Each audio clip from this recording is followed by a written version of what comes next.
to discuss your amendment. Thank you, Madam Chair. This amendment is very similar to one which we submitted earlier and withdrew. I would thank my colleague from Colorado, Mr. Polis, for making the very, very accurate assertion that where we use language that is designed to, in fact, have the force of law because it is law, and where that language might contradict dicta from our courts and from other applicable statutes, that the language that we use should be carefully selective and have meaning. Madam Chair, the previous version of the inclusion and respect amendment had referenced the term sexual background that had no jurisprudential value. Mr. Polis accurately pointed this out. As such, we worked together.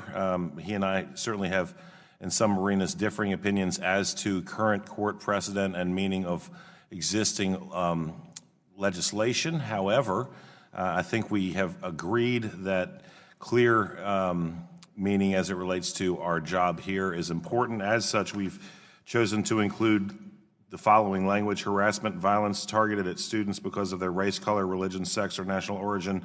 And then this is the operative terminology as listed in Section 703 of the Civil Rights Act. So what this language does is mirrors the exact language from the Civil Rights Act of 1964. As such, I am hopeful that this will be something that we can reach a consensus on.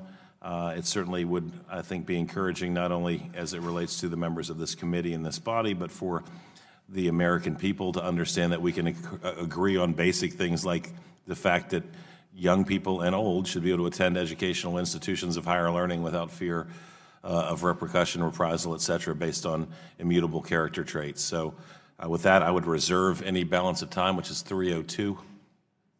Gentleman cannot